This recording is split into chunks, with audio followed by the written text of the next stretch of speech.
Olá, este é o Lance Total entrando em campo e você vai ver, apresentado no Corinthians, Paulo Guerreiro esbanja confiança.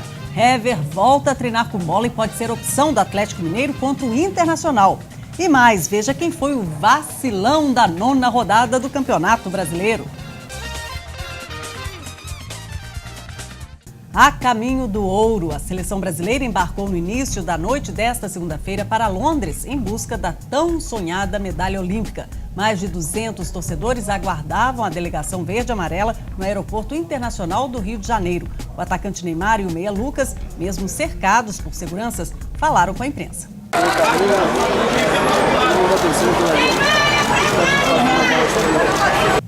E a semana começou bem mais leve para o Corinthians. A vitória de virada por 2-1 sobre o Náutico tirou o Timão da zona de rebaixamento do Campeonato Brasileiro.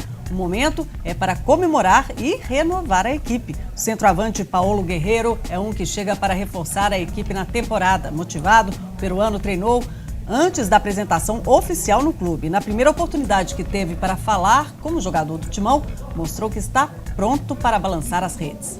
Y bueno, muy contento, y bueno, lo único que prometo es entregar todo de mí en la cancha. Soy un jugador que no le gusta perder y lo más importante es que podamos recuperar el campeonato de Brasileirao y bueno, los demás torneos que vienen, hacerlo de la mejor manera. O Timão pagou cerca de 3,5 milhões de euros, 8,7 milhões de reais ao Hamburgo. No vai e vem do Brasileirão, o meia Alex está muito perto de trocar o Timão pelo Al-Gharafa do Catar. Talvez por isso o jogador não apareceu para treinar nessa segunda. Ele estava de folga em Londrina e perdeu o voo de volta. Por causa da ausência, Alex será punido com uma multa. O Corinthians também está em busca de um zagueiro, Rodrigo Vessone. A diretoria do Timão não fala nada, mas já se sabe que o clube está desesperadamente atrás de um substituto para Leandro Castan. Alguma novidade? A busca por um zagueiro, ela está acontecendo no Corinthians, mas com uma certa moderação. Ao contrário dos atacantes, que o clube foi atrás, buscou e conseguiu encontrar 2 deles aí no exterior, a diretoria não é uma sangria. Se der certo, eles vão, se tiver um bom negócio, um bom zagueiro que não custe tão caro, eles vão trazer para substituir o Castan. Se não for uma coisa, se não pintar um grande negócio, se pintar um grande jogador, mas for muito caro, ou se pintar um jogador que não é que é barato, mas que também não é o que eles querem, o que a comissão técnica deseja, na verdade, eles não vão atrás. Então a busca ela está acontecendo, mas em relação aos zagueiros de uma maneira bem moderada, não é um desespero, os jogadores estão sendo oferecidos, eles estão analisando e pode acontecer de vir algum aí até sexta-feira, até o fim da janela de transferência, mas não é nada garantido. Ok, Vessone, o Corinthians vai encarar o Flamengo nessa quarta no Engenhão. Antes mesmo do duelo entre as duas maiores torcidas do futebol brasileiro, as provocações já começaram. A presidente Patrícia Amorim esbarrou no ex-presidente do Timão, André Sanches, no saguão do hotel em que a seleção olímpica estava hospedada e não perdeu tempo de dar uma cutucada no diretor de seleções da CBF.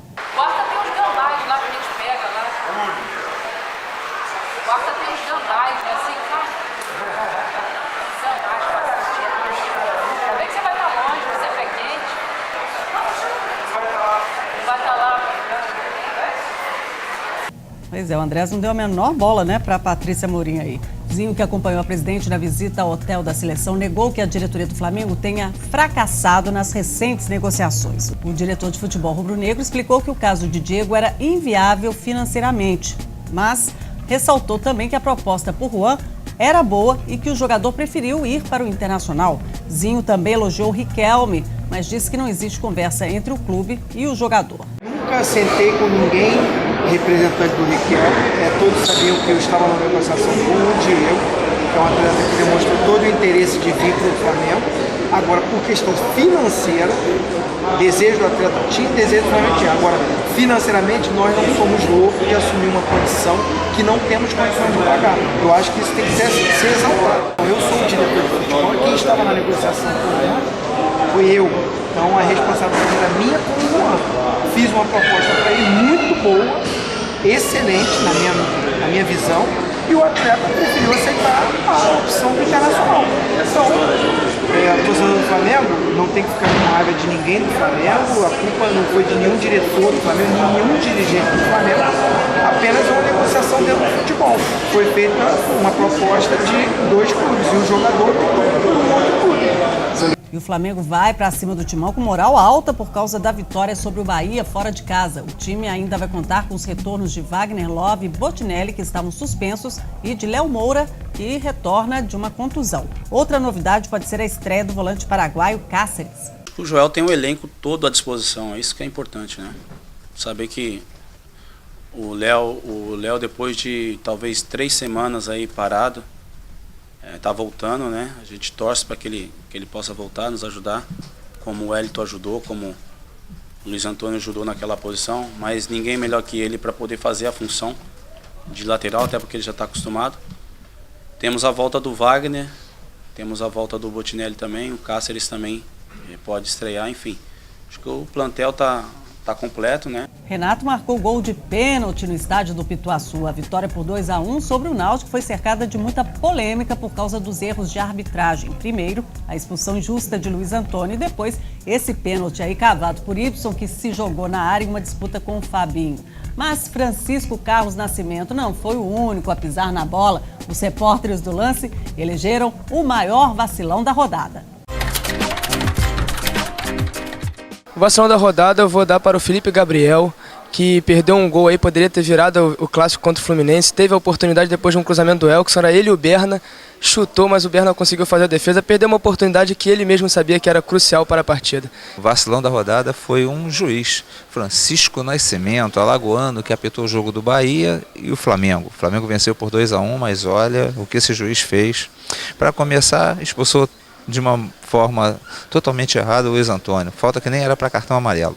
E depois houve uma cavadinha brava do pênalti do Ibson, ele foi e marcou. Ou seja, ele acabou definindo a partida. Vacilão, pior nota do lance na rodada foi para ele, não podia ser outro. O vacilão da rodada foi o Figueirense.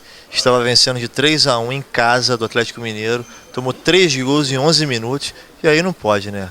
Zagueiro, goleiro, técnico, para mim todo mundo vacilão. O maior vacilão dessa rodada foi o árbitro Francisco Carlos Nascimento, pelas lambanças que ele fez no jogo entre Flamengo e Bahia. Ele expulsou injustamente Luiz Antônio e ainda marcou um pênalti que não existiu em cima do Ibson. Francisco Nascimento, você foi mal para burro. Pois é, a vitória impressionante do Atlético Mineiro mostrou que o time está mesmo aí em total sintonia, né? Até Ronaldinho Gaúcho, que se entrosou rápido na equipe, tem tido boas atuações. O atacante Guilherme, que foi decisivo na sua volta aos gramados, ressaltou a união do grupo. Os interesses são os mesmos. A gente sabe, tem a consciência que fora daqui sempre existe 2 ou 3 nomes que sempre são os mais falados, mas isso realmente só fica para o torcedor, para a imprensa, mas aqui dentro a gente sabe do valor de cada um. E que num grupo de 25 atletas, 24, a gente sabe que a cada momento alguém vai estar se destacando. E Hever voltou a treinar com bola nesta segunda-feira na Cidade do Galo. O zagueiro pode virar opção para o técnico Cuca quinta-feira contra o Internacional. A gente tem que fazer por merecer, respeitando muito bem a equipe do Inter, até porque é uma equipe que vai com certeza aí crescer muito na competição, brigando por título ou até mesmo pela Libertadores. Juliana e Larissa conquistaram o Grand Slam de vôlei de praia em Berlim neste domingo. A dupla brasileira venceu a chinesa Shui Zhangxi na final por 2-0. Segundo as meninas, o título inédito dá moral para os Jogos de Londres.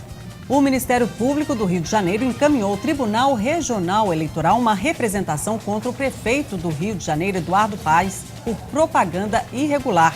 O político cedeu o Palácio da Cidade para a apresentação de Seedorf e posou ao lado do astro alvinegro. A multa pode variar de 2 a 8 mil reais. Depois de ter conquistado o heptacampeonato de Wimbledon, Roger Federer recuperou o primeiro lugar no ranking mundial e bateu o recorde de 287 semanas no topo da lista. Com a marca, o suíço superou o norte-americano Pete Sampras. A torcida do Botafogo organizou um abaixo-assinado na internet para que o estádio olímpico João Avelange, o Engenhão, mude de nome. Movidos pelas denúncias de suborno do ex-presidente da FIFA, os torcedores entraram em campanha para que o jornalista botafoguense João Saldanha dê o novo nome do estádio. Pode ser, né? Lance Total sai de campo agora, deixando você com 5 gols mais bonitos da rodada. A gente volta nessa terça-feira, a partir das 11 da noite, com uma nova edição. Vejo você.